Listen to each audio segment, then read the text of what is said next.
This week on My Classic Car, we're hanging in my hometown of Evansville, Indiana to play with a couple high-power Mercs.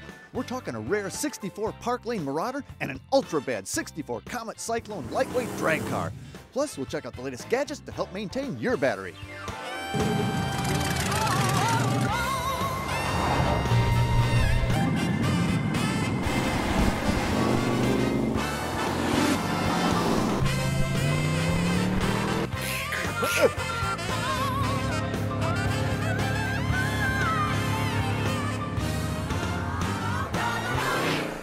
Hi, I'm Dennis Gage. Thanks for tuning into My Classic Car, home of the certified car nut. Well, this week we're in Evansville, Indiana, which is pretty easy for me because that's where I live. But you know, sometimes you'll find the most amazing things in your own backyard, and that's definitely the case for these two muscle Mercs. A few years ago, I was at a little local car show, and Tom Lance had his 64 Merc Marauder there, and I absolutely fell in love with that car. But then I sort of lost touch with Tom. Earlier this year, though, he sent me a picture of his latest project, the 64 Comet Cyclone Cammer. And at that point, I said, I feel a feature coming on. Plus, this way, I might actually get to drive these babies. I'm crazy about Mercuries. Check them out.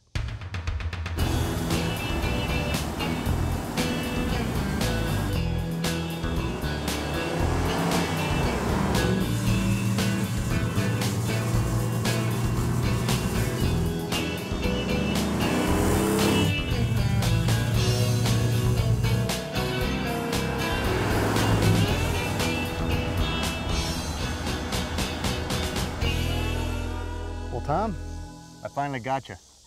Nice to be here. Nice to be Tom, here. I've been hunting your Mercs for a long time. I think I first ran into you, what, 5-6 years ago at a local car show, right? Right. And you had that 64 Marauder, and that thing stopped me in my tracks. I just fell in love with it. I love those cars. But then it was like earlier this year, you sent me a picture, said, hey, I'm playing with something new here. Oh, really? What? 64 Comet Cyclone. Sent me this, and I'm like, holy mackerel.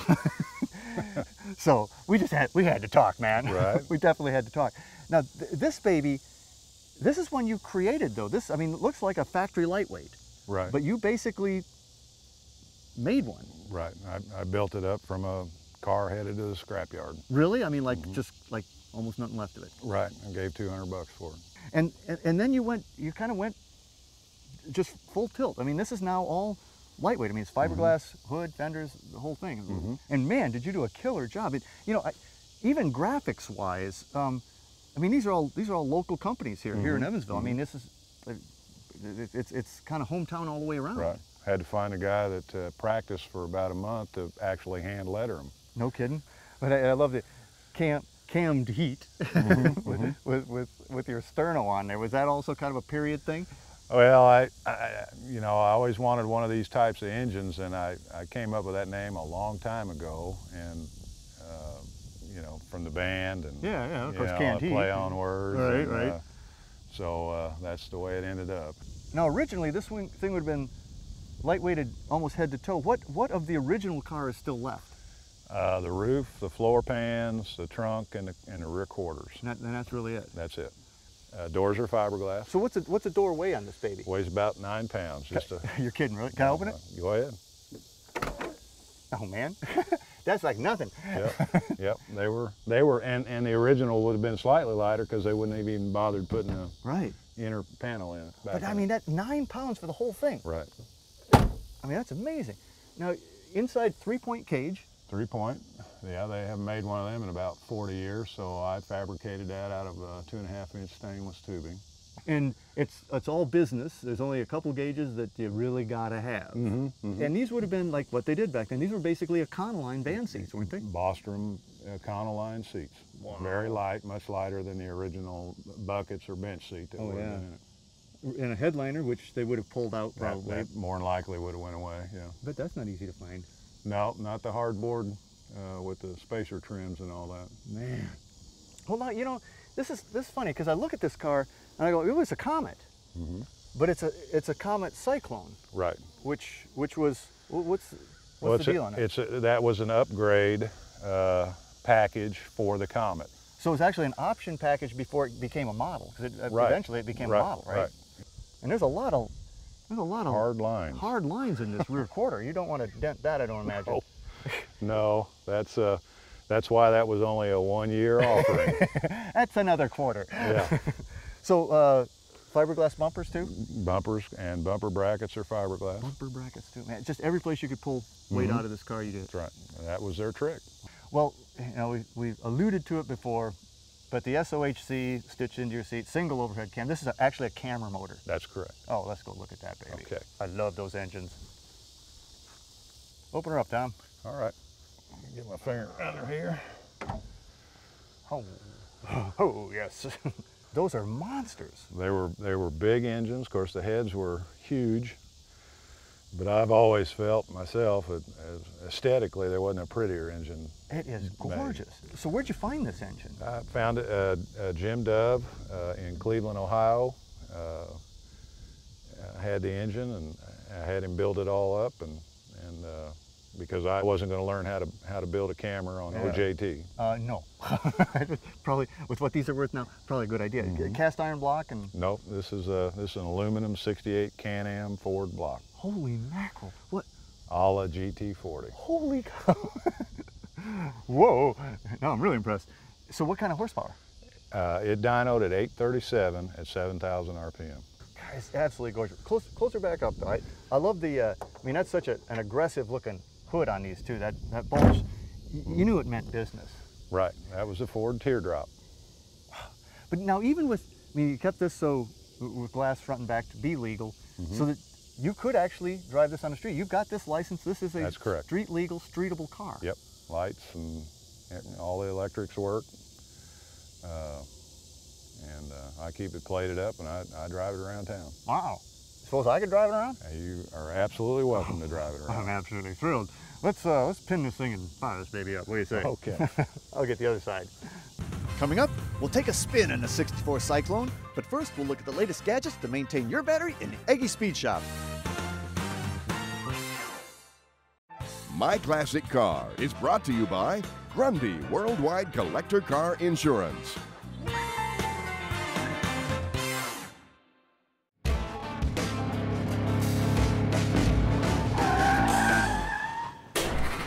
Well, hey, in the shop with me today, I got Mike Hinga from Deltran. Mike, how you doing, man? Great. Good to see you, Dennis. Great to have you here, man. And of course, Deltran are the makers of one of my favorite toys, the battery tender line of products. Now, you guys have been making these things for a long time, and you started with the battery tender, what you now call what? The battery tender plus, right? The battery tender plus started as the super smart charger. We make the battery tender junior and of course the waterproof 800. But they aren't just a trickle charger. They don't just, I mean, they do tricks basically. They have a brain. What's the, is multi-stage, Correct. right? 4-stage chargers. First, it determines whether or not the battery is ready to be charged, capable of being charged. It then goes into a constant current position, full current into the battery until the battery is 80% state of charge. Then once that happens, it goes into a voltage position of 14.4 volts, allows the current to drift down to nothing, and then goes to a float position, which is the 4th stage of the recharge. Kind of parks the battery, doesn't even know it's there. It's like a ballast, keeps the battery at a perfect level. Now you got the plus and the junior. The difference is the amount of, basically the amount of oomph, right? This is a 1.25 amp. Correct. And a 7.75 amp. 0.75 amp, about 40% more power in the battery tender plus. And all of these babies come with the 2 different sets of quick disconnects. Correct, in each package. Yeah, and basically they just plug right in, plug right out. One of them is set up to permanently mount to the battery with the ring terminals, which is what I have over here, the SHO. Nice little 140-mile-an-hour 4-door family sedan. I don't use it much, but I keep a pigtail hooked up to it, and when I'm ready to go, just pop that off, drop my pigtail in there, and she fires right up. Good. But you also come with these alligator clip terminals, which allows me to kind of move it around battery to battery. Every package comes with both sets of terminals, and it really almost is as if you're buying 2 separate battery Yeah, chargers. you can take it anywhere. And of course the waterproof. This is what I use on my lawn tractor, and I'm on the 5th year on the same battery, because battery tender actually will prolong the life of a battery. But this is great because it's waterproof, it's shock-proof. I mean, I can leave this thing plugged in over the winter, and in the spring she's going to fire right up for me. Virtually indestructible. ATVs, motorcycles that are charged outside, lawn tractors, perfect application for that. And speaking of motorcycles, not too long ago you guys came up with a 6-volt battery tender. That's I got a little 69/2 BMW bike over there, still a 6-volt system. And you know, it's nice to have a 6-volt tender. We make the 6-volt unit in both the Battery Tender Plus and the Battery Tender Junior. Are a lot of enthusiasts that still have 6-volt systems. A lot of old cars, 6 volts, a lot of bikes are 6 volts. And the other thing, and I'm glad you did this, you actually put a different quick disconnect on it, because I thought I got a bunch of these pigtails around, and I wired it up, and I couldn't plug the 6-volt tender in. And at first I was mad. We did that for a reason. Yeah, because there's idiots like me that would plug in the wrong tender. So of course, Battery Tender makes all the units for, you know, the hobbyists, the enthusiasts, the regular guy and gal that need their batteries to work when they want them to work. But you guys also do some industrial strength applications like this monster right here. Holy mackerel, Mike. I mean, this baby, this is a hoss here. This is what? This is a 40 amp unit? 40 amps, 20 amps per side, per circuit. You can tell where you are in the recharge by the current on the lights on front. Does both AGM and standard batteries. Very, very powerful battery charger. It's a horse. Now, I mean, who uses this baby? I mean, this is almost this is a welder. for construction, marine, Class 8 heavy-duty truck batteries, and one of our largest markets is the racing world. Whether it's you know, your little old motorcycle, or it's an occasional use toy car, or it's your top fuel funny car, Battery Tender basically has you covered in all those. We try to run the gamut. All we do is make battery chargers, and we make them exactly how the battery manufacturers want us to make them. You gotta love that. I know. Well, hey, if you want to learn anything more about this great Battery Tender line of products, log on to myclassiccar.com. Now this baby, there's some oomph in this baby. For classic performance products, cruise over to the Speed Shop Mall at EggySpeedShop.com. Next, we'll get back to Evansville, Indiana, and fire up the 64 Comet Cyclone Lightweight. Welcome back to My Classic Car.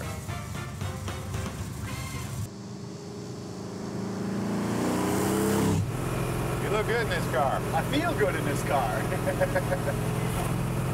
It likes it when you're driving it like you're mad at it. Yeah, well, you know, I find, especially something like this, I find myself short shifting it. Right. Because it's just too much there. Right.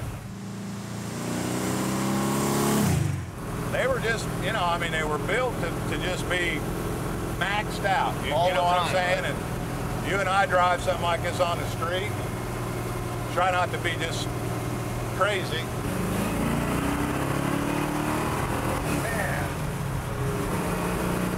And I'm like at about a quarter throttle. Yeah.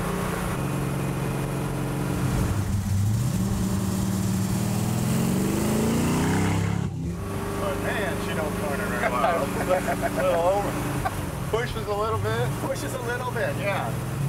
You're doing pretty good in this thing on these windy roads. Not bad. You know, you kind of start turning early and you turn a little harder. Woo! Holy mackerel. And that motor will climb to about 7,400. When you pull this thing out at a show. Oh, they love it. Man. I was, you know, I built it for myself. It was just something I wanted to do. I was hoping people would appreciate it. And I've had older guys come up and just say to me, you know, thanks for the memories. It's been so long since I've seen one of them, you know. And that's really, that's the biggest part of it, I think.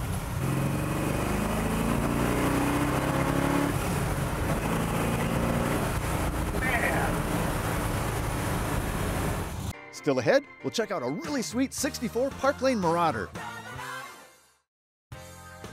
Welcome back to My Classic Car. Well, Tom, that is one serious cyclone. Well, that thing appreciate it. I think it's no, I appreciate it. Believe me, I had fun with it. That baby is stout. But this is where it all began for me in our encounters. Mm-hmm. This Marauder is just beautiful. Here's another car you do not see anymore. No. I mean, they didn't make many of these to begin with. How many, roughly, you know? A couple thousand of all the Marauder packages, you know, but the Park Lane, which was the top of the line. right? I've hardly ever seen. I don't think I've seen but one. But it's such an interesting body. I mean, it's a Merc. It's not a Ford, but it's got a top that is not very Merc. You know, Mercs of this era had that kind of squared off, canted back, what they call, I guess, the breezeway top, right? With the window. This looks like a Galaxy. This is the Galaxy XL roofline. Wow. The doors are off a Galaxy. Well, it doesn't look like a Galaxy door. No. This top piece here Yeah. is a bolt-on piece foundation for that trim bar. onto the Galaxy door. Onto the Galaxy door. Wow, I'm astounded. I didn't know you could do that. Where'd you find this baby? I found this in Missoula, Montana. So just probably outside. rust-free, pretty rust-free? Yeah, it was a real nice, straight, solid car. Well, you know, the interior, I mean, I think when I first saw it, that's what I really liked. It was the black car with the white interior. And you're right, it does combine a lot of stuff. These almost look like T-Bird seats. Mm-hmm. That's what they use for the XLs and these cars, the sport interior. Is that an ostrich print or what is it? Yeah, ostrich pattern, and that was for the sport. Correct? That's correct, for the sport interior. There can't be any more of that white left. I think I bought the last of it. But. On the face of the earth. Yeah. Yeah. And you know, this, I mean, Park Lane was the top of the line, so you got this, I mean, it's a beautiful interior with the wood side panels. And Right. Factory air. Factory air. And the factory 4-speed? Factory 4-speed. I mean, that's a weird combo. Yeah, plus power windows and power seats. Oh, man. But you've really kept it bone stock. Yeah, other than those wheels. Yeah, man, she's long, too. Were these are original trim pieces? Yeah, they were a finished trim for where the quarter panel and the rear body panel were welded. Well, that's got to be 10 feet long in this rear quarter. It's a long car. They couldn't have stamped that in a single No, piece. There was five pieces to make that quarter panel. Holy cow. But, you know, beautiful. I mean, the rear end of a Merc is just so distinctive. I love the taillights. And, I mean, even these are kind of different. Yeah, is that's part of an add-on? Or? Part of the 25th really? anniversary package. And that's it's a pretty bright back end, too. I mean, you know, big bumper that's kind of right out there and up there. Right. Shiny, and that piece would probably dent pretty easy. You know, Yeah, it's very light aluminum. Yeah. I did have that in the grill hot dipped. Wow, I mean, she's gorgeous. Now, most of these 4-speed cars would have had a 427 actually. So. Right, nope, this is a 390 Super Marauder with the big large ports in it. Let's go look at that baby. Okay. Open this baby up, Tom. All right.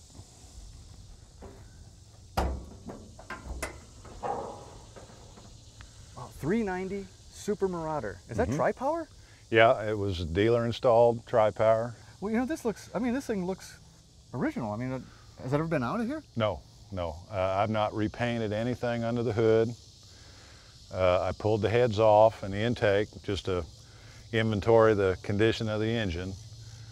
Cleaned everything up and put it right back together inside the frame. So pulled it. I mean, you did all that without ever taking her out. Right.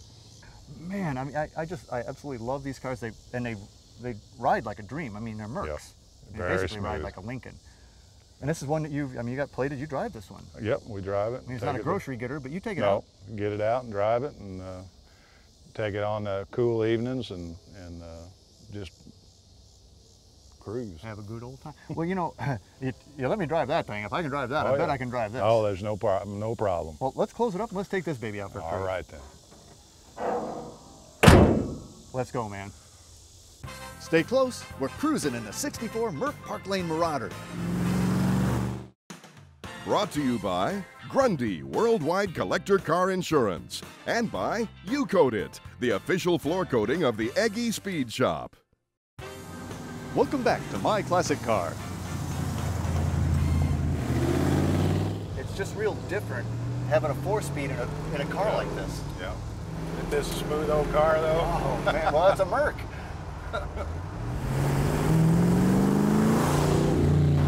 Oh man, is this smooth. I love Mercuries. And the sound does not fit the look of this car. You know, you're just like, wait a minute, that sounds way too bad for a Merc Park Lane. It's a smooth car though, isn't it? Oh, she's beautiful. But it's still got that throaty, you know, powerful sound to it. What do you have on it for exhaust? I made 2.5-inch stainless exhaust all the way to the rear, and then some Flowmasters there at the very back. This car comes on now. I bet it does. You don't even see a 64 Park Lane around, let alone a Marauder. Right. These just aren't around. And I don't quite understand that. This isn't a car that you necessarily used up. This isn't like, you don't see Torinos around much anymore because people just, you know, beat the crap out of them. Right. But this was a, you know, this is a pretty high-end car. You know, you certainly don't need to double clutch a car like this, but it's just so much fun. Oh yeah. I always give it the old double wrap like Steve McQueen in Bullet between years, you know. Oh man, I love Mercs, and Tom builds some mean ones. And the great thing about this shoot is I'll be home for supper. It's right here in Evansville, Indiana. Tom's working on a 61 Starliner that I think is going to be killer. Can I come back and look at that one, Tom? Absolutely, you He's can. just down the road. Let's cruise. Next week, we'll head out to the Boulevard Rod Run in Charleston, West Virginia. You'll see a great range of rides on display at this downtown gathering. Plus, we'll check out some ways to improve the sound system in your classic. So until our next meeting, remember, honor the timeless classics. I'm Dennis Gage. Happy motoring.